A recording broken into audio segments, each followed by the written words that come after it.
Today we have AJ, we have Esteban, and I thought we'd have a conversation about money and just some best practices and some tips that you could share with us and that we can talk about. Um, um, yeah, that's basically it. Yeah, for sure. Um, you want to get us started, Esteban? Yeah, just looking you up, I see you have an extensive um, resume. I guess my first question is what made you want to become, financially savvy? Yeah, good question.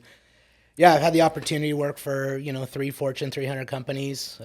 Been in banking and finance for the last 20 plus years. Yeah, and it wasn't always my passion. Initially, growing up, my dad owned a construction company. Mm. So my first job was digging ditches and swinging a hammer. And I Yeah. was working my way through school as an electrician, right? So, I was pretty sure I was going to end up in some kind of construction trade. Right. I had a passion for fixing problems. I got recruited by Home Depot to be a performance improvement consultant for them. So they put me through Six Sigma training, and they would stick me in big, Home Depot stores to turn around the performance, like if they were low performing stores. So I did that for like 6 or 7 different stores over 7 years. And I got a call from a bank one day, a big one, and they said, "Hey, do you think you could turn around bank branches too?" And I said, "Sure, why not? I love solving problems, right?" And that kind of started it for me. I never intended necessarily to be in banking and finance, but once I got over there, I turned around, I think, 3 or 4 financial centers in a couple of years. And then they promoted me to executive, and I did that for a long time. But since then, I love being able to solve problems. I love being able to help people in an area where they don't necessarily have skill set, Yeah. because I didn't always have it either. And it's kind of like when you learn the secret, you want to share the secret, right? Right. Yeah. So yeah, but that keeps me engaged every day, helping people and solving problems and puzzles. So did you come in as being kind of like you looked at the business plan and then you were like, okay, well, this is what we got to change and stuff like that. Yeah, I mean, I got some great training, from Home Depot. Through the Six Sigma program, basically they tell you where to find the problems. Oh, And a okay. lot of times it's payroll is the biggest problem. That's your Mm. biggest expense. And then you look at inventory, right? So they give you some of the big rocks to go and observe. And then it's really just applying a process, right? You got to Mm. make sure you start with one and solve to that as you move through, the kind of the process, I guess, of what they're doing. But I loved it. I loved being able to do analytical, type work. I love data. I love looking for, themes where there may not be one present, Right. and digging in and turning stuff around. So it was interesting work for sure. Yeah. All right. Yeah. AJ, I think for a lot of people, in my industry too, right? We're problem solvers. We're solving a problem, and a lot of times it's hard for people to get started on the path to financial freedom because it's they don't know where to start, and sometimes they're like embarrassed to ask or don't know who to ask. Yeah. If I'm like a younger person, and I hear all these terms getting tossed around and all these different investment strategies. And I don't necessarily want to follow the TikTok advice. Yeah. I want to get it from an actual professional. I'm a young person. What would you say, like some tips that you would give to somebody so they can get started like on the right path? Yeah, I mean, definitely the first place to start is to find a mentor down the path, right? Whether that's finding someone who's in the industry that you can ask some basic questions to. They're very likely to be able to point you in the direction of pretty neutral advice, right? There are certain websites that are product agnostic, or certain websites that give very basic information, and not necessarily the glamorous TikTok, YouTube, Yeah. point of view. And that could be a banker, right? At your local bank, they tend to have great ideas initially. A lot of times at that bank, they'll have an investment advisor as well that could probably give you some time.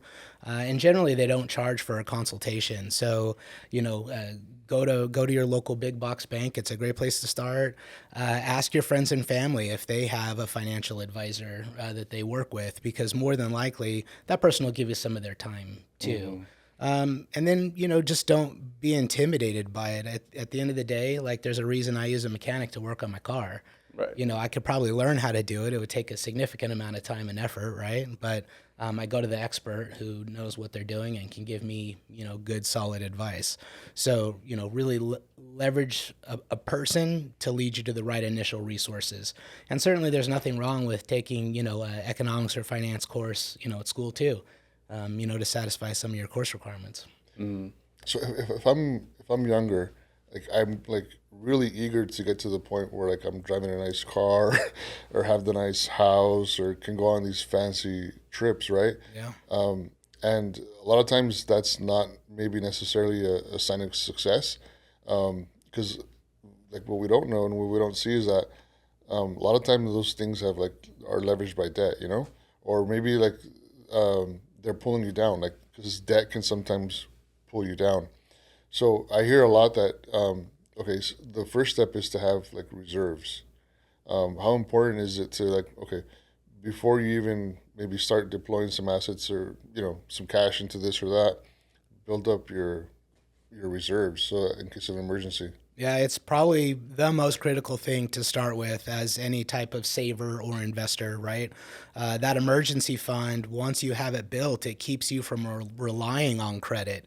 If you don't have savings and you blow all four tires off your car, right? You got to put it on a credit card. You have no way around that, and now you're paying steep interest on that.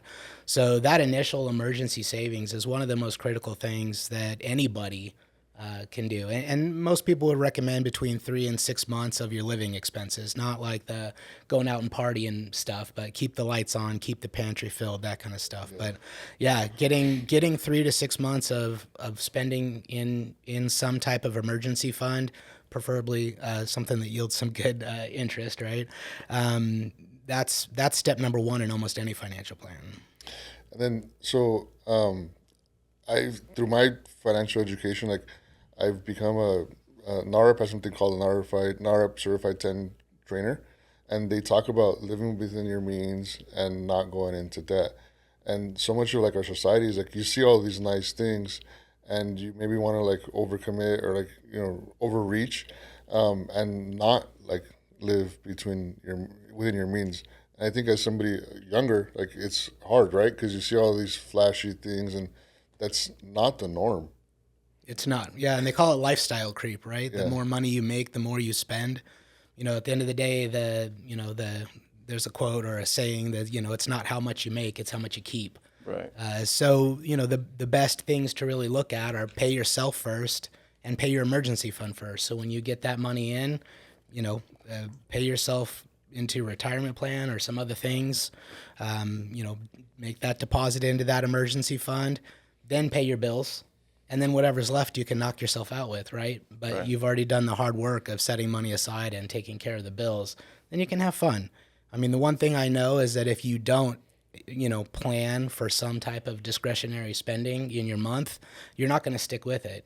It's like being on a diet so severe, you won't stick with it because it's no fun, right? Right. You got to find something that gets you there, but is something that will, you can live with, Yeah. even if it's not the most or the biggest amount, something doable, and taking steps in the right direction often is more important than waiting for a perfect plan. So Is there an age where you would say like, no, he's too young, like he doesn't need to learn, or they don't need to know about money? Would it be like adolescent, teen, 20s? Like, is there a time that's ever too soon to start like the journey of learning about? no, I don't think there's ever too soon of a time. I mean, I have 3 kids. They're all older, right? 31 to 26 now. Can't believe it. But we started them at a very early age, learning about an allowance, right? And how to earn it, knowing that money in was tied to effort, right? So they make those connections. And then helping them budget that money that they're earning. Like, okay, do you want to blow it on the ice cream truck every day, or do you want, I don't even remember what the kids were playing with back then, but do you want to save up for, a Nintendo Game Boy game or whatever it is? I'm old. So helping them understand that. I think the next biggest time to really get them involved is as soon as they can start earning money from someone else, they should do it. Get a service job, McDonald's, whatever, something where you're serving other people. So now not only do you see that income can come from somebody beside your parents, but you were also held accountable to making sure that other people are pleased with the service you provide. So it's a great lesson for your children, right? To be able to make these connections. Also, when they're 16, some of the other strategies that I've seen used effectively is adding, kids to your credit card as a cosigner. That actually helps build their credit. So when they turn 18, they're not going to college with no credit. They're actually actively building that. So yeah, I don't think it's ever too early. I think just making sure that it's steps they can understand and that you layer upon it. And eventually, there won't be this kind of strangeness in talking about money because you've been doing it with them their whole life. I was listening to the Patels, the story of the Patels, and so they were interviewing one of the younger daughters, and they were asking her like, when did they start teaching you about money and how money works? And so the story goes that every week she had a $5 allowance, and she could spend, I think it was like $2. She can spend on whatever, a dollar, and there was these jars that they would all like, so different buckets, right? So $2 to spend on whatever. Uh, $1 is like a tax or something. $1 goes to charity, and then the other bucket you can put as much as you want into it, and whatever you put into it, that'll match. Yeah. So she learned really quickly, like, well, I don't have to spend those $2 on ice cream. If I put all of them into the other bucket, that'll match it, and then pretty soon, like it'll, this big stack of money. Then I can go really buy what I want. And yeah, she was, I think, like 5, 6 years old, like when her family started teaching her that. It's Yeah, crazy. we did similar. If they were going to spend over $100, they would save up to 100. We'd match over the top of that. So if they wanted to go buy something for 150 bucks, I'd throw in half because I know they at least saved the $75 to get there. So yeah, it's anything you can do to incentivize it, make it not weird, make it enjoyable, right? Understand that, saving and setting targets is important because those are skills that you'll need later on when your targets get bigger and your income gets bigger too. Yeah.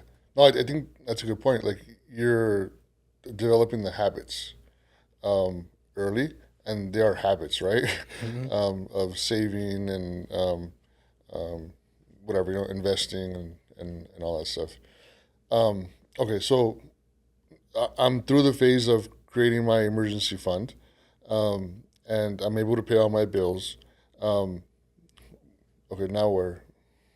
Yeah, I mean, the next step for most people is to make sure you're protected against catastrophe, right? And this is right up your alley. I mean, if you own a home, if you have a family, and something happens to you, you right now you have an emergency fund. That's great, but that's not going to keep the lights on if something happens to you. So, generally we look at things like insurance. If you can't self-insure, then finding insurance to protect those assets in your family in case something were to happen to you.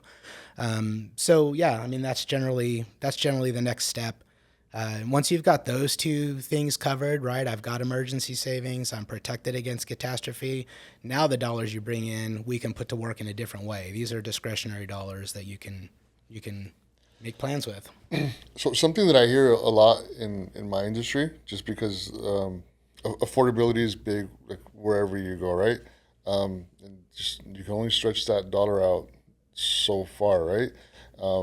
And with the rising cost of insurance and the pump and groceries, it gets a lot harder to save and plan for the future. For somebody like that, what strategy, if they can't cut back no more, is it just Yeah, that's an interesting question, right? It's the age-old dilemma. I mean, there's only two ways to come up with more money, right? yeah, And that's spend less or make more. And there's not really any alternatives that are legal, right? yeah, So, once you've cut back on your spending, your option is find some way to make more money. For some people that could be a side hustle. For some people that could be increasing your skill, right? And then going back for a job with more responsibility or more skill requirements. But that's really it. I mean, you can't split it any other way. so all this, it sounds, it requires a lot of planning. It's not like we're okay tomorrow. Like there's a solution. It requires a lot of planning, and am I right? It does, yeah. But at the same time, a lot of it can be solved with somewhat with, let me just take steps that are in the right direction, right? Like, maybe I don't know what my end state career is going to be. I haven't found anything I'm passionate about yet. But I know if I continue to upskill and find a job that has more responsibility, better pay, I'm at least going in the right direction. So, I find in a lot of cases, in the absence of a plan, some people do nothing. And that's the worst scenario. So, do something directionally correct. But yes, the minute you can have a plan, that provides you the step by step, get one for sure. Yeah. So if I was a college student and I imagine like school takes up most of your time, right? Yeah. Oh yeah. Very little. You're probably part time or like a seasonal worker, right? And I'm not building my 3 or 6 months savings. I'm not yet buying insurance. I should be learning. Yeah, getting the skills that will get you the income, it's delayed gratification, right? And when I was reading about the two biggest, and I can't remember the article, I apologize, but I was reading an article last year about the two biggest indicators of future wealth, right? It was IQ and the ability to accept delayed gratification. So The marshmallow effect. exactly. Yeah. So, if I don't take my marshmallow today, you'll give me two tomorrow or whatever. Yeah. Same kind of thing. So, understanding that, what you're doing now isn't putting commas and zeros in your account today, but in future value, with appropriate selection of, job and industry, it's adding those commas and zeros later. Then you just got to make sure when you get there, you don't put off the plan even further, right? Yeah. Yeah. Yeah. So yeah, nothing wrong with that for sure. And I think with school, it's easy to have a goal and kind of veer off on to another one, just because your ideas keep on stacking as you're going through school. But like for me, my ambition at the end of the day would be to help my parents kind of build onto the businesses that they're already developing right now at the moment. Just because coming from low income and uh, your parents don't really know the money aspect of the business, and so that's why it puts kind of me in this weird position where I'm the one trying to be that centerpiece of our uh, like family wealth, and because we've never had a solid constant income, so it's kind of hard for them to be like, oh, I don't want to mess this up, and they're very scared of like how money works and like borrowing money or spending money. It's very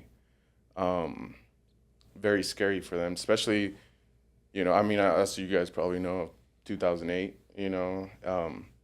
It hit them really hard, and that kind of painted my picture of we need to make money. Like that's the end goal. Like we can't let this happen again. Because I mean, we didn't really have anything right after that. So Yeah. Well, I can certainly, feel that. I mean, that's where I come from too. My yeah, family didn't make a ton of money. My parents were bankrupt, at least once that I know of, right? right, And we didn't talk about money when I was growing up. So, I looked at it like it was just a passion for me. I want to be secure. I want to provide this for my family, my kids, my wife, right? So, I think that generally the concept that I would apply would be like, when they tell you that the plane's going to depressurize and the mask pops out, whose mask do you put on first? You put on your mask first, yeah, right? And then you put on other people's. So it's the same kind of thing. Like if you want to help your parents and you want to help your kids, the first thing you can do is get your finances squared away right, and make sure that you're not a burden to either one of them, exactly, right? yeah, And then once you've got yourself established in a position where, now I'm secure and on stable ground, you can provide footing for other people. So, Like I said, I mean, we want to do all of these things, and the first place we have to work on is ourselves. It's kind of like everything else in life, right? Whether it's, psychological or physical or monetary, Right. work on yourself first to get yourself in a good spot, and you'll be in a great place to help other people too. And on the way, you'll learn the tips, tricks, and secrets that you need to pass on to your family. That maybe they also, you'd said that they don't have the most experience with finance or how things work. But learning and adopting those things yourself can turn into shared behaviors with them as well. So, yeah, nothing wrong with focusing on developing yourself. Right. No. Yeah. Let's see. Yeah, I think that's it's important. Like, you don't need to. You're not gonna have all the answers today. You're gonna learn along the way, like we all have, like right, and um, like we've talked about, like we're gonna make a ton of mistakes Right. along the way. Hopefully, the people around you, like it's a good spot where they can mentor and just show you the correct ways, and then it's up to you, right? Do you do it or not? But for me, like win, lose or fail, it's still a step forward because if I won, okay, like I won. But if I lost, as long as I'm learning from whatever that experience was, Yeah, it's still a win. yeah, And having that mindset, it's always learning, regardless of what you're doing. It's always learning. Because then, so if it is like a financial goal, right? That you made more money, okay. To get to the next level, it also requires more education. So it's always learning. yeah. I mean, there are some things that effort can replace education for, but that only goes so long, right? Ultimately, every job is an output of effort and skill or education, right? Right. So yeah, the one thing that you can always add, once you're giving 100%, you can't add more effort, right? So, the skill and education are the things that will multiply that. And staying on this topic, the how big of a factor do you think it'd be, just the people that you're surrounded with? Um, so he's made the effort to go to college and then just seek out something new and something different, and he's learning a lot Yeah. along the way, and just different mindsets, right, that he wasn't used to in the community that he was in before. Yeah. Well, I tell you what, as the oldest person in this room, I can tell you who you surround yourself with is critical. And you don't always think of it when you're younger, right? We have different ambitions and goals, and sometimes we have different responsibilities that allow us, to have more personal freedom at that time. When you're in your 20s and no family, you're doing different things. But I will tell you now, I want to be the stupidest person in the room every time. Like, I want to listen to people and smart people, Yeah. give No, yeah. advice and give experience. Uh, you know, I want to be the brokest person in the room too, because you've got people with more finance experience or a different angle or take. And really being secure enough to put yourself in that position is the key, right? Don't carry enough ego to where you won't put yourself in that position. Go find really smart people, even if it's over your head, and try to keep up. I think the my biggest issue was more so having that, like, not identity crisis, but the stereotyping. Like, you come from low income and like you'll never make it or whatever. And it, like I told him at his event, I was like, man, I felt so out of place. Like everybody's wearing nice suits and it's a big wall that you kind of have to get through. And right now I'm barely learning to be comfortable with being uncomfortable, and like you said, Yeah. be like the dumbest person in the room, and be okay with that and just kind of take everything in. But when I was younger, I mean, I went to college for the first time right after high school, but I didn't have that mindset at all, and it's kind of like that identity crisis, like, man, like I can't do this, like, I should just do what my parents did and work hard and make money, and Yeah. that's it, and Well, but the unknown will always be more scary than the known, right? right, And I would just, the sooner I see people pack up that pride and just be okay getting uncomfortable. And you know what? I don't care if I don't have the silkiest suit in the room or the shiniest shoes. I'm going to go learn something and shake some hands and make some connections. I mean, honestly, once again, old people advice, pride holds you back a long time. And the sooner you can just put that to the side and say, you know what, I'm going to do what it takes and I really don't care what other people think about it.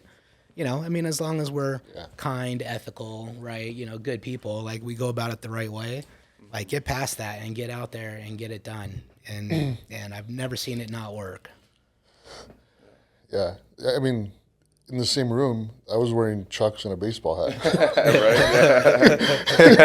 think I had no problem. Like nobody looked down on me. So it's all like AJ was saying. It's all mindset, right? Yeah. You got to be okay with yourself, and then what you'll find happening is that you'll find some people are what do they call it? You're either my tribe or you're not my tribe. And when you find your tribe, like you'll be fine, Yeah. But the authenticity is like really important because once you do find your tribe, you want to like the authenticity is really important. Yeah, for sure. Yeah. I got a question. Once you kind of did find that,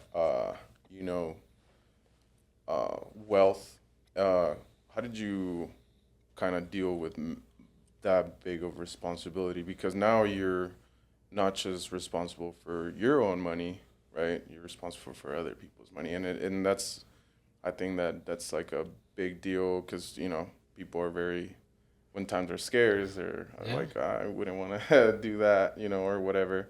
Yeah. But I guess in your line of work, you kind of have to convince people like, hey, like investing is good and all this and that. Yeah, I mean, big jobs come with big responsibility, right? I mean, you could look at like an airline pilot. They got 400 souls on board that they're responsible for. Right. It's not money, but it's still a huge responsibility, right? I think part of it is just, making sure that you're skilled and educated enough to know that you've got game, right? I'm not going to go box Mike Tyson without taking quite a few years of lessons, right? Like, yeah. I'm just not going to do that. So, making sure that you've got that education, you've got a little bit of experience under your belt too, right? I didn't start bringing on board $1 million clients. I started bringing on board $50,000 clients. So, you work your way through the industry, and you start to get experience with the intricacies of more nuanced clients and, bigger things. So, part of it is no one started at the top. Right. Everyone started at the bottom and everyone that's lasted started at the bottom and worked their way up and took on more responsibility and bigger risks, right? Frankly, as they went along in their job to where, now the responsibility and the risk that I take on now, if I'd have looked at it 20 years ago, I'd have been like, whoa. Yeah. But now it's not so bad, right? So, just like lifting weights at the gym or anything else, we're doing a little bit at a time incrementally. Yeah, I think that's a big part of it, right? AJ today is different than AJ 20 years ago, and the same thing for you. Like, don't measure yourself like on AJ. But there is a lot of personal development that has gone on like throughout the years to help you get to that point. So I think regardless of whatever path you choose, it's personal development is a big part of it. Yeah, and like Eddie said, experience and not being afraid to fail, right? I mean, you don't ultimately fail till you stop trying, and then you're a failure. As long as you keep trying at it, it's just another lesson learned, right? And try not to do anything fatal along the way. Yeah. Yeah.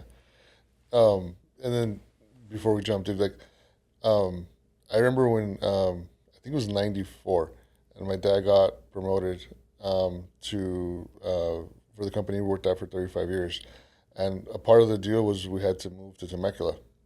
So we spent all of our lives in the same neighborhood. So 14 years like on the same block. So went to school with the same group of friends, the birthday parties with the same friends, like all of our families were in the same block, like we'd walk to each other's houses. And now entering like high school, like it's okay, we're starting from scratch. Like all the friends that you had growing up, all your family, it's gone. And my dad will tell you, like, we were pissed, dude. We did not want to leave.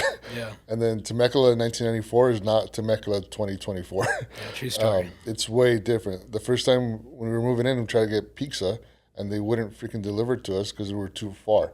And it's by the mall, and we're getting to Paloma del Sol, and they wouldn't bring us pizza Wow.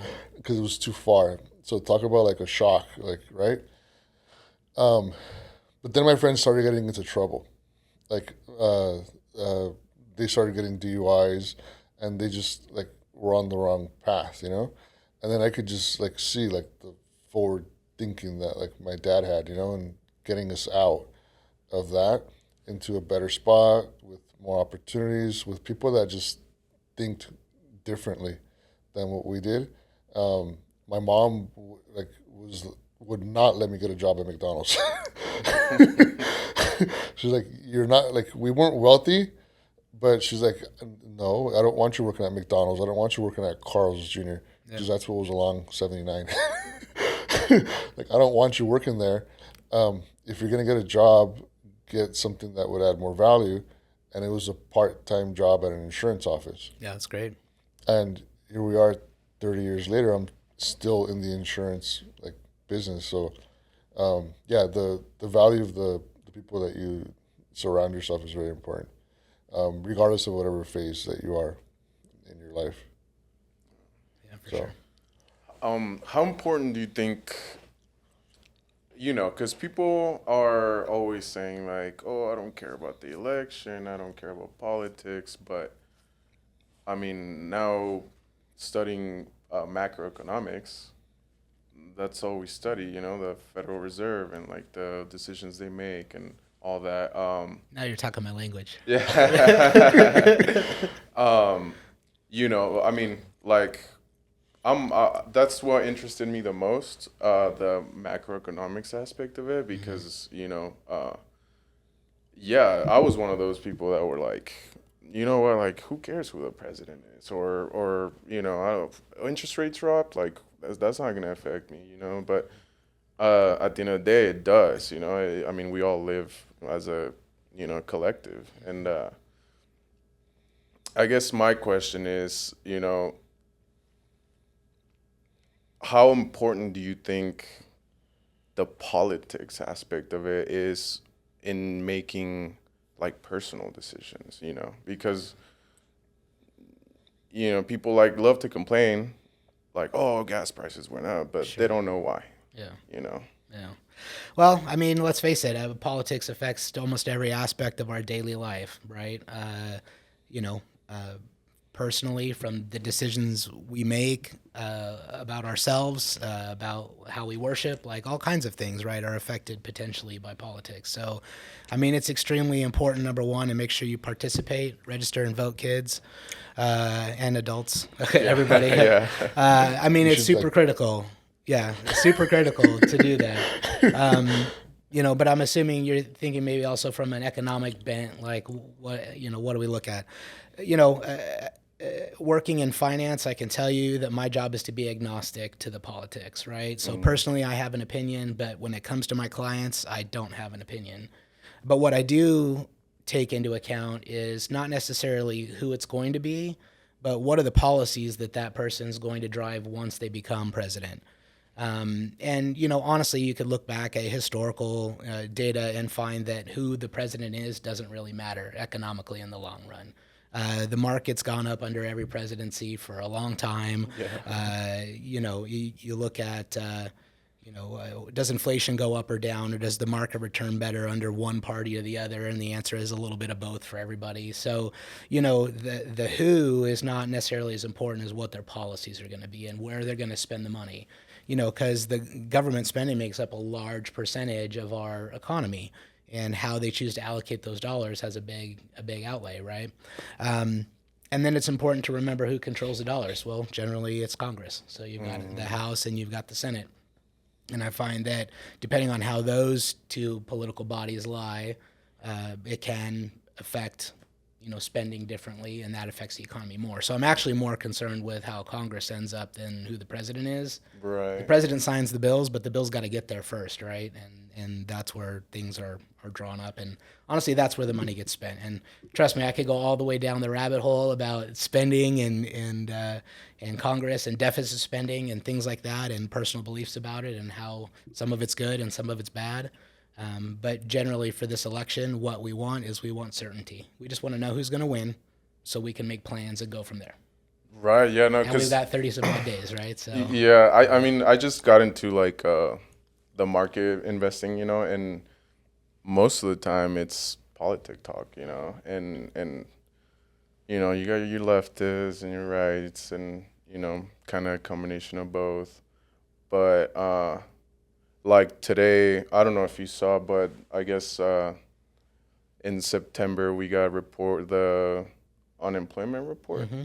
So I guess we created over 254,000 jobs or yeah, something like almost that. 100,000 more than expected. Yeah. What do you think about that? Like, how is that gonna? Do you think that's gonna affect like the election, or do you think that's gonna affect interest rates even more, or?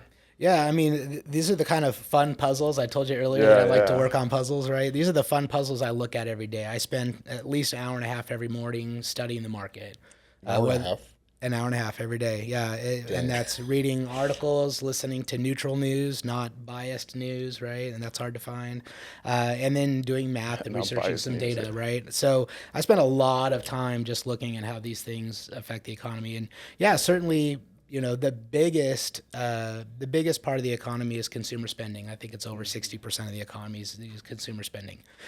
So if there's more people employed, there's more people spending money. Right. And then you tell me which way you think the economy is going to go, right? And the economy goes that way because, companies make better profit. When they make better profit, they return value to their shareholders. Their shareholders, are the ones that, ultimately end up with profit for a publicly traded company. So yeah, it's part of the engine that works, right? Yeah, and I don't know how far down the big macroeconomic rabbit hole we want to go. Right. But basically, the Fed's only two jobs are to control inflation and unemployment, and they do that by raising and lowering interest rates. Right. So the fact that our inflation's going down and jobs are going up, that's a sign that the economy is doing well. We want to I say we like I'm part of the team, right? But they want to be careful not to overstimulate the economy on the backside as well, because that would lead right back to inflation, Right. which would lead to more joblessness, right? So that's where, now we're looking at what do the rate cuts look like going forward, and if people were expecting bigger rate cuts, this increase in jobs tells us that's probably not going to happen. The economy doesn't need rate relief when they're creating more jobs. Right. So that would kind of lead us to believe that they're going to lower slower or over a longer period of time. But these are the kind of things I get to weigh out every day that my clients never hear, because there's very few of them that want to sit through that kind of a discussion. But it's the work that I feel I've got to do to make sure I have my finger on the pulse and I can give the best advice I can give. AJ, so how does credit card debt get factored into like all these, or does it get factored into any of this stuff? Some of it, yeah. I mean, the biggest thing, at a big economic picture, what we're looking at with credit in general is the default rate. So as long as the default rate stays low, then that's money that goes back into the economy, right? We talked about, buying things and providing value to shareholders. Well, credit does that too with made up money. So people spend their cash and they spend their credit, and that all adds up to our, to earnings. Is that what bonds are? We can get to that later. Okay. But kind of, actually, yeah. But you become the creditor in a bond situation, so we'll talk about that. But yeah, I mean, credit can add to the cycle too. When I look back at it and think, why are we in a bad inflationary, or why were we in such a bad inflationary period? And this is 100% my opinion. We handed out whatever $6 trillion in COVID relief, but rates were at an all-time low, almost zero, right? So I give you $1,000 and the option to borrow $1,000 is zero. How are you not taking both sets of money? Right. And so now we've borrowed really cheap money. I've hoarded, this check that I may or may not have needed. Some people desperately needed it. Some people like me didn't need the check. I didn't even want the check. Why did I get it? I don't want it. But yeah, then people went out and spent it. And so what you saw in 2021, where, you know, the market was ripping, was we've borrowed all this cheap money, we've spent all the savings, and we've pumped that back into the economy. And that's when inflation got hot. Yeah. Because now people are competing for prices on limited amount of inventory, right? Supply and demand. Yeah. And you kind of saw the opposite of that happen when now rates are super high and the Fed's got to adjust the Fed funds rate and inflation and tame all that stuff. People start saving again and stop spending and stop borrowing money. So yeah, finding that right balance of rate is super important to make sure that the economy goes the direction we want. We don't want so cheap of money that inflation rips, but we want cheap enough money to where people borrow a little bit and spend. So it's interesting balance for sure. But if credit card debt is high, then isn't it the same thing that we're artificially pumping like money that maybe shouldn't be in the economy? Oh, I guess it just depends how you view credit, right, and how you use credit. You know, I know for myself, I probably put a couple $1,000 a month on a credit card, but I also don't have a carried over balance month to month, right? Yeah. So, you know, how much of that credit debt is revolving month over month, right? That could be bad. It could be good. Some people need that, right, in an emergency situation if they don't have an emergency fund. So, you know, credit's a complicated thing.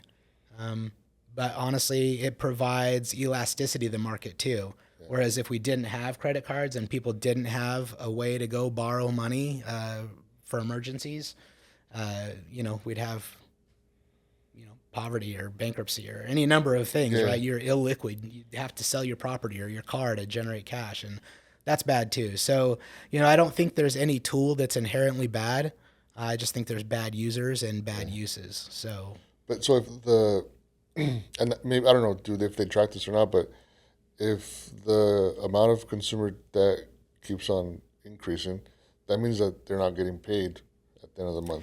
Like a default rate, right? So the default rate right now is still pretty low, okay, to be honest. And I was just reading a report from a big company the other day, and it's I think, I don't want to misquote, it was still pretty low historically, right? So, you know, there's not a whole lot of concern about credit default right yet.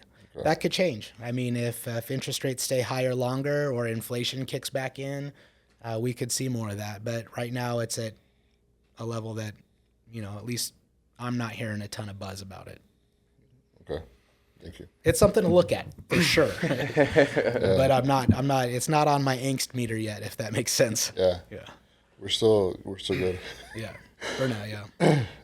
One thing I learned, you know, studying macroeconomics was that, you know, our view on wealth comes through generations, right? Because like your generation, if you look at history of the stock market, obviously you guys went through different ups and downs than what my generation went through or what the next generation is going to go through. Sure. How would you contrast your view and kind of apply it to the new generation so they're not so afraid of the money system, monetary system? Well, I mean, if you look at the market historically, right, on average, 3 times a year we have a 5% dip. On average, 1 time a year we have a 10% dip. Mm-hmm. On average, every 3 to 5 years we have a 25% dip. Mm-hmm. And this plays out, right, over time. We can't predict the timing for certain, but we know dips come. So I think understanding that there's no feasible market scenario where it only always goes up. I'd be out of a job, right? Like everybody just do it themselves, right? Like go do it. So once you accept the fact that there's going to be dips and there's going to be times where the dips they feel big, right? It just becomes a matter of saying, okay, I can outlast this, right? I know that when I invest my money, that there's going to be these dips. And if I wait over time, there's not yet been a scenario where the market didn't recover, not yet. Right. So as long as I can wait that time out, the risk is more manageable. The other thing is identifying those dips and troughs as opportunity. instead of lamenting the fact, oh my goodness, my stocks went down 20%, Yeah. we've got to say, look, I have cash on the side. Everything's 20% off. Yeah. So that is- I want to go buy things on a discount, right? Depending on, my scenario and all that. But really, the psychology of the market and being able to take your emotion out of it is a big part about staying invested. And I think generationally, that's going to be, I don't think it's unique, but I think every generation has to learn that, removing your emotion, looking at the history of the Yeah. market and just knowing there's going to be bad times and they're going to be different.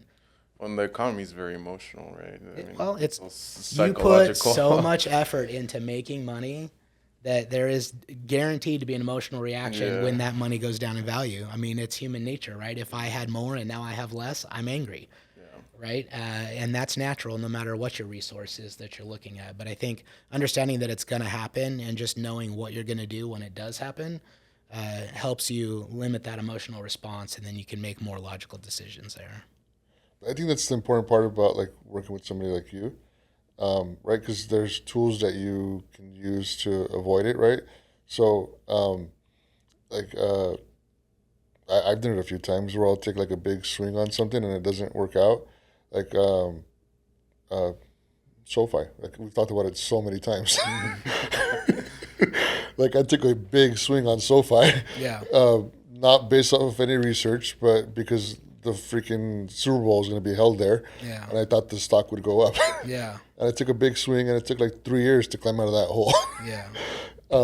And that's not probably the best way to go about like investing in the stock market. I would not recommend that. But like having a diversified portfolio and right like different types of investments and Yeah, there's different tools for everything, right? I mean, I look at it like this. You talk about taking a big swing, right? There's a big swing where you shut your eyes and swing the bat. And then there's a big swing. Imagine if the pitcher pitched and I had a little pop-up heads-up display that was like, oh, that's coming in at 60 miles an hour. Oh, it's probably going to land in this area.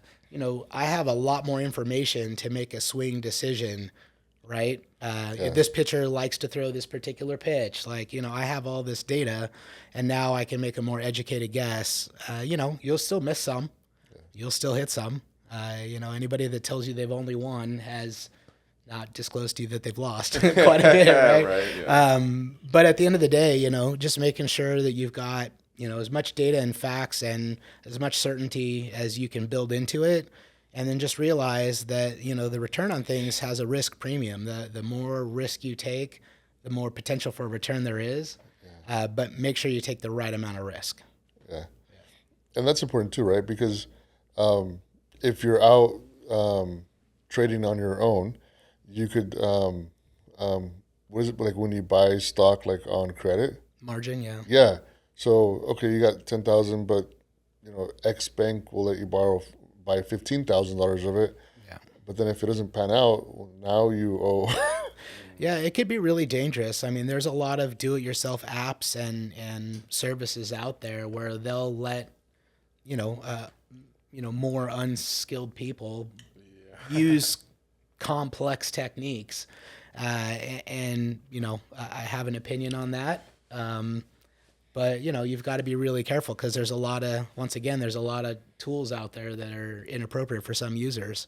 I'm not going to let my 3-year-old, run a nail gun, I think a build good projects. example of that was GameStop, right? I mean, a lot of people that were not very, financially savvy, they were just like, hey, let's invest in GameStop and, that whole thing with Game stonk. Yeah.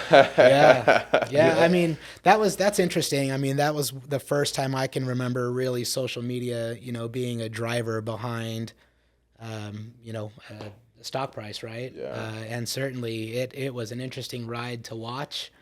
But the one thing I'm always wary of, and the same thing I would tell all of my clients and friends is, a lot of times that by the time you hear about the hype, any true value has been masked by the hype. Yeah. And so now what are you paying for? Am I paying a premium for true value, or am I paying a premium because now people have hyped it up so much? And it's important to step back and really do the math on it. Yeah. And that is quite an interesting case study. Them and I think AMC, the theaters at the same Yeah. time. Oh yeah. Yeah, both of those stocks. Was that 21, 20, something like that? During COVID, 21? yeah. During COVID. Yeah, that interesting time to really be looking at market dynamics and how that works. Yeah. And interesting, they caught the market kind of with their pants down on some of that too. They've made some regulations since then to help control some of that, and that's Yeah. why you don't see the same amount of swing necessarily. But yeah, that caught everybody by surprise for sure. Cost some people a lot of money. I remember that morning. I was up. I had the news on, and I saw it going up, and I bought a lot of it like in the morning, and like as I'm making my coffee, it's like way up, like within minutes. It's okay, sell, and I made a bunch of money like that morning, and then it dropped for a little bit. So I was like, okay, bye, you know, and I literally had the phone like on the dash cam, or whatever on the car, and then I'm exiting Winchester, and it's like taking a dive, like as I'm like exiting the freeway, Yeah. and I'm like sell, but it crashed. It wouldn't let me sell, Yeah. and by the time I got to my office, which was a couple blocks away, I was like lost all my profit and then some. Like it was a crazy morning. Yeah, I mean, day trading and actively trading like that it's a hard job. Yeah. And you have got to have the right appetite for loss for sure. But it's, it's not anything I would recommend to anybody as a side hustle. Would you agree it's like gambling? It is gambling. I mean, if you look at, to me, the definition of gambling is it's pure chance, right? There's Right, not any skill involved in it. And Probabilities. obviously, the more skill and more control you have over it, the less like gambling it is. But certainly, anytime you can't quantify why a particular equity is trading at a certain level, then yes, it's a lot more like gambling. Like I want to know, like, did they just smash their sales record? Yeah. Are they doing a bunch of share buybacks that would increase the value? Like, is there a legitimate reason, or is this, But but it's also hard not to get excited by it too. I mean, the thing I found is the people that have made a lot of money in a position like that, they're very quick to tell you. Once again, they don't tell you when they lost their shorts, right? On the other end, they made a bad trade. But I mean, it's exciting to watch and it's fun. I normally sit on the sidelines through stuff like that. It's a little too much for me. Yeah, I think I'm the opposite. Like I'll share all my stuff that I lost on, like the Dogecoin. I got killed on that, dude. Yeah. Well, I mean, but this is where, once again, back to your statement about diversification and making sure that we've got a portfolio built of quality items that we can do some analysis on. It's boring. It's not the sexy part, right? But in a lot of instances, it can provide some cushion and give you a little more security that, you're not going to have these wild swings that you'd get in other circumstances. So, it's like a Toyota Camry and not a Ferrari. Right. Yeah. It's a nice car. It'll get you there. Yeah. So don't recommend that. Yeah. And for me it was like gambling. And if you're gonna gamble, do it with money you don't care if you lose. That's right. Yeah. Like I said, if it's less than you'd spend in Vegas on a weekend, knock yourself out. But and I won't say that I've never made speculative trades, but when I do, I keep the amounts very minimal. Yeah. Like I want to put in an amount that's commensurate to the amount of risk I'm going to take with it. So. Right. Then if I do win, it's like a nice little nugget. But if I don't win, it's like I didn't really lose that much either. So, but that's my philosophy for myself. Yeah, definitely. For somebody that's like me, going full-time college, having a part-time job, I've learned about compounding, which is just saving money and letting your money kind of stack up. Sure. When you're kind of, like a struggling student, like myself, it's kind of hard to save, What are some tips that you could give me to kind of, say like, this is the plan and that's how you kind of start building your savings? In that case, just buy AMC. No,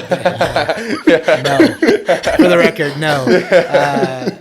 I mean, well, for anybody that's getting started, right? Just generally, I would say don't swing for a home run on your first at bat. I mean, let's get on base. Right. You know, if all you can contribute is $50 a month, then find a way to get $50 a month. And, you know, you start with a high yield savings account, you know, until you get a certain amount of money. And then when, you know, when somebody has a certain amount of money, now you can invest that, right? Because you want to make sure any commissions you pay don't, you know, wipe out the earnings, right? Because the less you buy, the more expensive it is, right? So, you know, I think I read a thing that if you'd saved $100 a month when you were 16 years old and you only did it for like 10 years, you'd still have 6-7 digit balance by the time you're 65.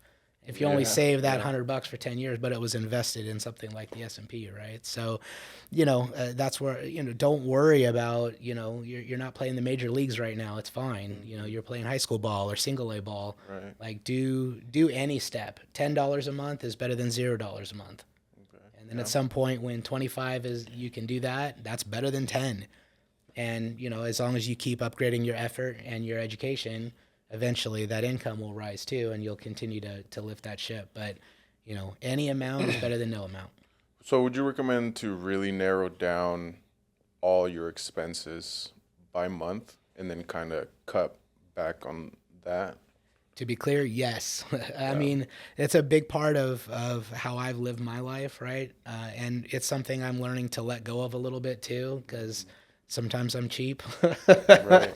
And, you know, maybe it's more worth it to have a little bit of life experience to go along with it. So I'm not necessarily saying, you know, discount it to where you have no fun. Yeah. Like my comment earlier, make sure you budget in a little bit of fun to go with it.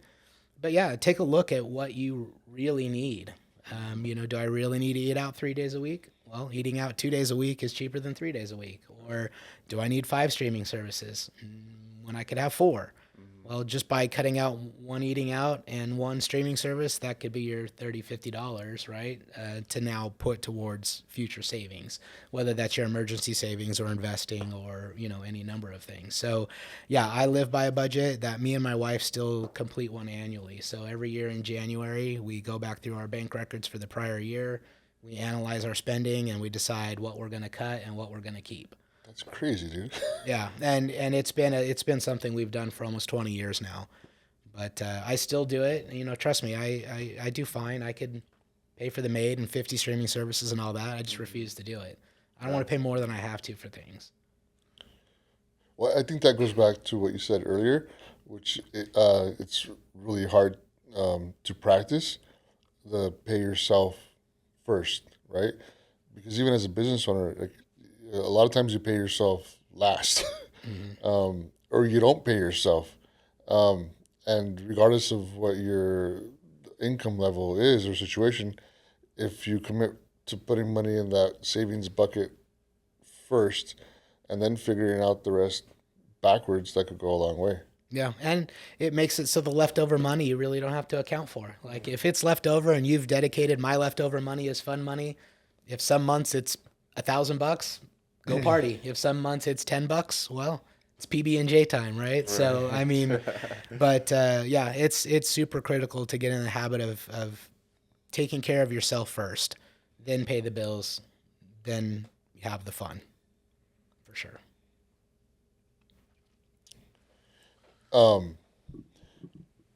Okay, so let's back up to now. We have some money that now we can start deploying some investment strategies, and we're going to talk about generational wealth, right? Yeah. So, okay, I want to set myself up, but then I also want to set up my kids and maybe my grandkids. What are some exercises, some tools? Because we're in the starting process right now. So, what are some exercises, some tips, some tools? If somebody comes to you like that. Yeah, and it can get really complicated, right? You're going to need a good tax person, CPA. You're going to need an estate attorney. You're going to need a team of people that are all going to understand your situation, how much, how long, to who, all these things. And you need a team to kind of put these things together. outside of just, let's accrue a lot of money. I mean, that's going to fund it, right? But how you actually pass it along to make sure it's efficient tax wise and make sure it's effective, that it goes to the people that you want. Yeah, there's a lot of rules. So I think the big thing is, make sure you engage, an advisor early on. Let them know what your goals are, right? And they're going to do things like set your emergency fund, make sure you're protected against catastrophe, make sure you've got enough to spend in retirement, and then what's left over that can be applied to that generational wealth piece, right? Same thing. You've got to put your mask on for retirement. You don't want to rely on your kids to provide for you. So, at what point do you like start? Or is it different for everybody, right? Because I think my parents, right, for a long time it was save, and now like approaching their 70s, it's like, okay, now we start thinking about that phase. Yeah, I think you're right. It's just different for everybody. That usually there's two philosophies, and I say this, kind of sarcastically. You get clients that say, I want to leave every penny possible to my kids. And then you get clients that come in and say, I want to bounce the check to the funeral home. Right? I want to spend every penny and then a couple dollars extra. Yeah. So, everybody's going to have a different style. And what usually ends up happening is they're somewhere in the middle, right? So, we would end up planning for you as an individual or any individual, really, how much do we need to accrue so that you can retire and live your own life? And then how much over that do we need to either accrue or save to give the legacy that you want? Because once again, we want you to be able to enjoy your life, live your life as you have planned, and that will tell us what the remainder looks like, if there's any.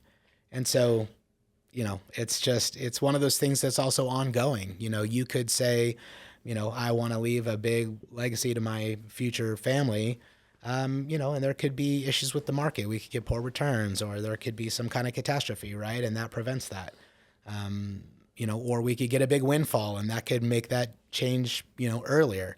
So that's why ongoing financial advice is so important. It's not just a one and done, here's your plan, go knock it out. It's having a team of people to reevaluate where you are once or twice a year at least, and make sure that they're constantly steering the ship, down that right path. So I know it's a complicated thing. I wish I could give you a clear answer, but it really does vary depending on the client. Yeah, but yeah, I think you're right, because like looking back, like when I was in my 20s, I thought differently than when I was in my 30s, than to how I think now, and then when I'm in my 50s, I'll probably think different. But is there okay? So to get a little bit more technical, if I'm throwing like all my extra money into a Roth IRA. And then my plans change, did I kind of like screw myself and like, oh, you should have been doing it this way instead? Or if I'm putting them into a traditional and then something changes in my planning, like, oh, you should have been contributing to the Roth instead. Or maybe you should have been using this HSA for this. Or can I screw it up, I guess? I'm sure. I mean, yes. And I mean, you could screw it up not on your own fault either, right? Yeah. I mean, laws and regulations change. Tax codes change. Things happen. But, that's once again where having somebody who can give you incremental advice and that knows, what upcoming changes to expect, like at least then you can make the best decision at every option. It's kind of like when the quarterback snaps the ball, the play's in process, right? Yeah. But the next down, they get a chance to do it over again. So, you can't stop it once it's started in all circumstances. Sometimes there are choices that may give you more flexibility, and sometimes you may opt for those choices. Like, hey, flexibility is more important than overall return. But once again, it's making the best play called at the time. And making sure you continually have a coach to help you call new plays as conditions develop. So, you can screw it up. You can also get lucky and have everything go your way, and everything in between. But yeah, frequency is important. So the conversation of generational wealth it's something that I've not used to having it in the past, and I'm learning about it, and it interests me, Yeah. especially like as I get into the next phase of my life. With when you have that conversation, or people start having that conversation, right? Um, uh, well, is it a conversation that comes up often, or is it more like, yeah, I'm gonna bounce a check to the. No, it comes up plenty often. I have plenty of clients that I talk to, and I always talk to them about their legacy. Like, what is it we're trying to achieve here? Because that helps me plan for their retirement a little better too. If I know that they're trying to leave max amount to their kids, well, now I'm going to try and minimize their spending in retirement to maximize their return for their kids. So the conversation comes up a lot. I think when people think generational wealth, it's like my grandkids are never going to have to work a day in their life. They're trust fund kids, whatever. That takes a couple generations to get going, or some extreme luck, right? Or some extreme skill in some I circumstances. think I read that it takes three, right? It Like, can. I yeah, mean, but you look at somebody like I don't even know who's a good example. Carnegie, right? Comes over from Ireland, starts a steel company. He's a bajillionaire. So he did it in one generation, and then every Carnegie since then's been loaded, right? Gates. And I'm not a 19th century historian, so if the facts are skewed, like that's fine. Um, but that's where it's even more important. Like, we can do everything we can do to get that going, but if our kids are lousy spenders and we haven't taught them about money and how to save and be efficient, or we don't have expectations for them to add to the bucket, that could deplete itself very quickly, right? So it's a very complicated thing with a lot of complicated people who need to have pretty intense conversations kind of down the road. But it's about knowing that that's what you want to do, and having frequency of contact, and making sure that when you have kids, if you're really trying to create that generational thing, bring them to your advisor too. Have the advisor explain to them how these things work, right? And Does that happen often? I was going to ask you that before you said I it. do work with several clients and their children who, Yeah. maybe some of their children aren't clients. I tend not to work with them too young. I mean, normally I'd like to, 16, 18 is about the youngest to have them start coming in. But I want them to get a good idea of what the finances are going to look like realistically, versus sitting there and, imagining that, I'm going to be a bajillionaire. I'm going to go buy a Ferrari and rent whatever, a mansion in Miami, and then they're broke in 2 months, right? So, you know, making sure that you continue to have those conversations and force that dialogue about how things work and the plan, that helps. I mean, but a lot of times, this generational wealth, that's going to outlast me. I mean, I can only give so much advice before I'm going to kick the bucket at some point too, right? So we've got to make sure they have continuity there, where there's a handoff to another advisor or a trust company that can continue to work through some of that stuff. So it's a fun concept to dream about. It's a very difficult thing to actually Execute. get. And honestly, a lot of the initial piece is just coming up with the funding for it. So that's when you start to have people who are really bringing in a lot of money. That's when their brain starts going to that piece.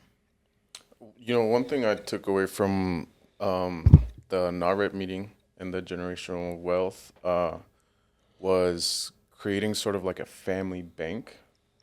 So kind of, bringing your family together and, working finances all together.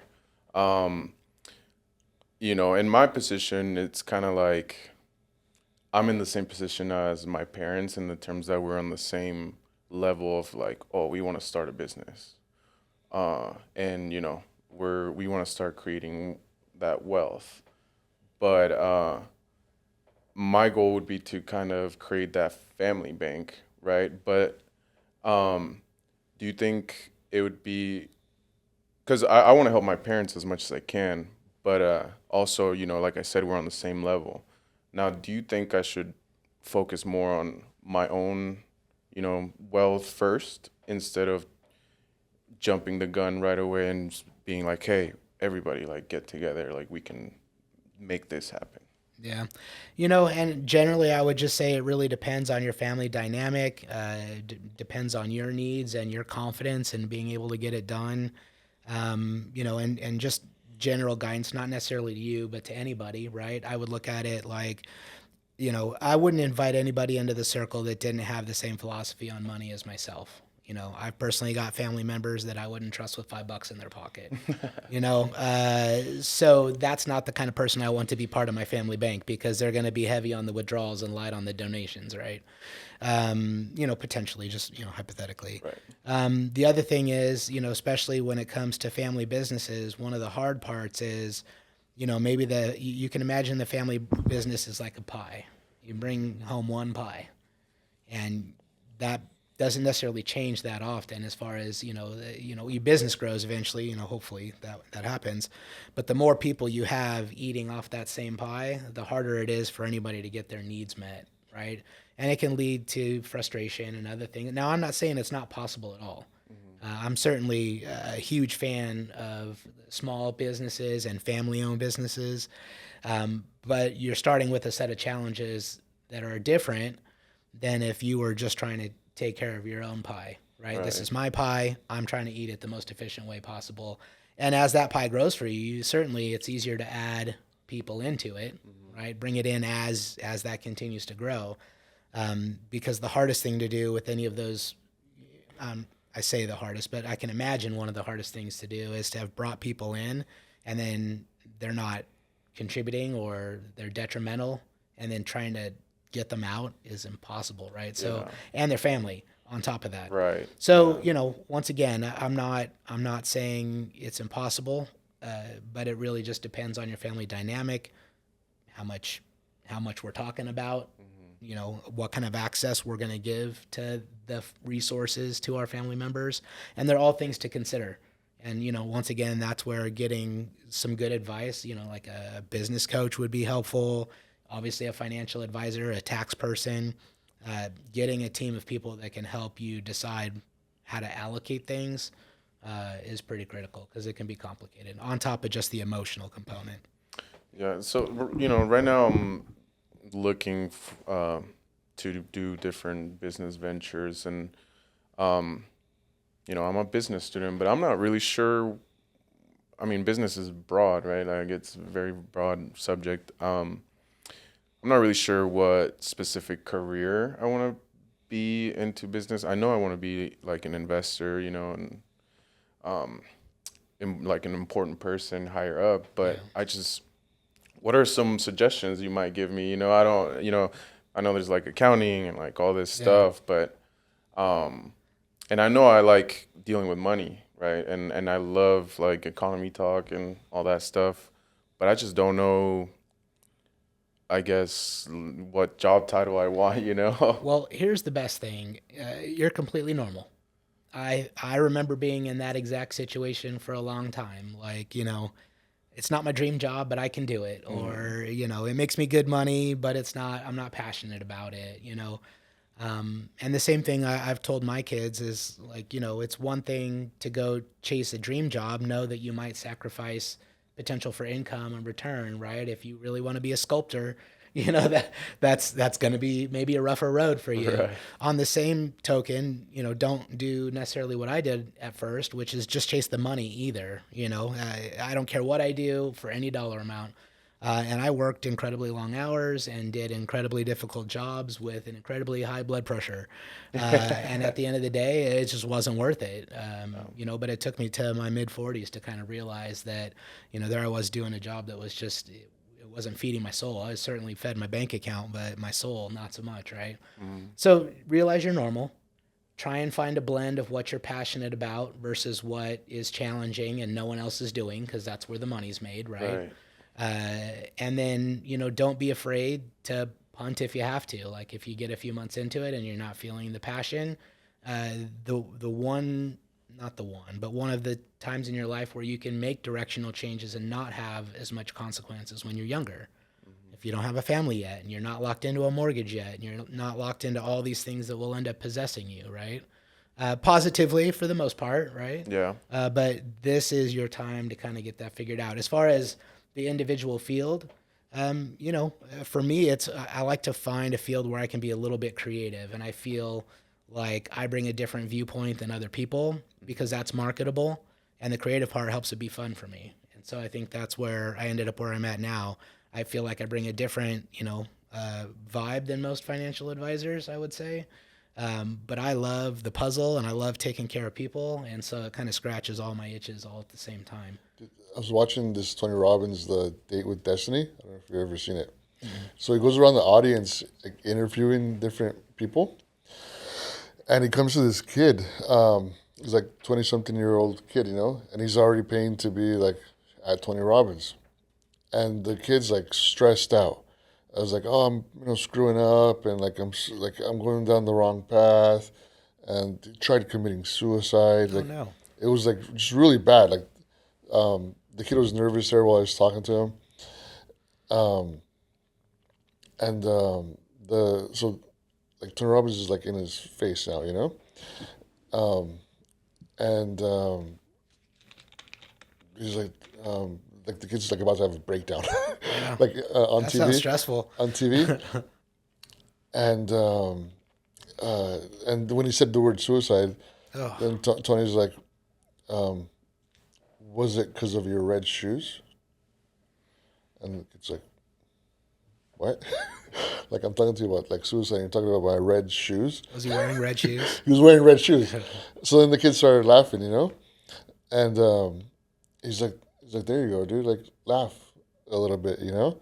Like it's not that serious. You're 20-something years old. Like you got a lot to figure out. Yeah, you're gonna fuck up some shit. Yeah, Like yeah. go mess it up, dude. Like you're 20 years old. Like eventually you'll find something that you enjoy, and like Mess it up while you can afford to. yeah. Just don't do anything fatal, please. Right. Yeah, yeah. It was like very powerful. It was like, dude, like, relax, Yeah. like relax. Well, You're I mean, 20-something it years just old. builds up. I mean, it feels so important, and a lot of times, people expect to have their final career like right off the bat, and I don't know. It's one of those things. I guess the older you get, the more you kind of go with the flow because you realize that it's never going to go how you planned. Nothing's ever going to be perfect. Nobody gets paid to have an easy job, right? Right. Yeah. All these myths that you think are out there. And I think it may be even, for the newer generations, maybe it's even harder. I mean, you've got social media in your face 24/7 of, people living the life and, destroying cars that they can throw in the trash or whatever, right? It's CNN. And I think it creates an artificial level of what people expect out of life. And honestly, it's not even the part that makes you happy at the end of the day.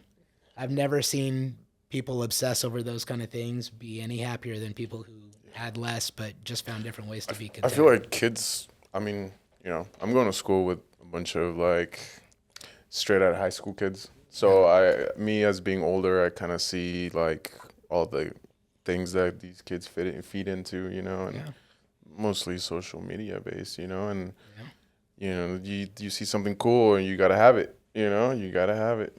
Yeah. So there's I no think room. it's kind of like for us, like it's like cable news, right? When it first came out, like, but now it's to the point where it's like, yeah, it's entertaining, but it's you may not necessarily go to cable news to get like the right Yeah. the right news. It's entertaining Yeah. No doubt. to watch. All right, so as we come to an end, as usually happens when we talk, like we go like all these like 1,000 different Yeah. directions. Yeah. But like we brought you here to talk about like financial advice and everything. Is there anything else that you want to ask him before while we still have him as we come to an end? Yeah, I mean, what's one thing that you could just tell me if there's one thing I could take away from this, what would be the most key one thing? Oh boy. I mean, we talked about a lot of stuff, right? I think if I really had to sum it down to one thing, surround yourself with people who are smart, find people that are experts in their field to get advice from. The educational component, you're taking care of that. You're doing what you need to do in school. But that experience piece, you can either learn it yourself over time or you can pick other people's brain along the way and get the benefit of their pain and suffering, right? So you can avoid the same kind of dilemmas. Right. So, be a sponge with people, take care of the educational part for sure, enhance your skill, but find experts, find people that are smart, pick their brain about what they're doing and implement those things as appropriate, into your life. And you'll basically have benefited from years of experience that you didn't have to live through. And you can spend your years of experience living through different things. Some will be painful, some will be joyful. But, yeah, I wish I would have talked to a lot more people at an earlier age and been a lot more interested in things that mattered than punk rock and, cars and other things that, now that I'm 50, punk is dead and I've got a great car. So, yeah, I mean, leverage people, and people will be happy to share their experience with you. And if they're not, go find someone else. I think just to add to that, like the be coachable, which I think you've already like shown to be, because if you're gonna ask for all this knowledge, like put it to use, and don't be afraid to be coachable. I was having this conversation this morning with somebody, and it was about their social media, and I was pointing out a bunch of stuff on it that it was a business page and it didn't belong on a business page. And 1 year later, like all that stuff that I was pointing out is off the business page now. So it's like, oh, you listened, and it's like, yeah, like you should know me by now. I gotta fall on my face first before I'll listen. So that person obviously wasn't coachable. Yeah. So yeah, be coachable. Like, if you're gonna get all this information, be coachable and take it and apply it. Wisdom from old guys. Yeah. Yeah. All right, man. Thank you, AJ. Yeah, Thank you, thanks for Esteban. having me. Yeah. Thank you. Yeah, Yeah. thank you for inviting me. Yeah, man.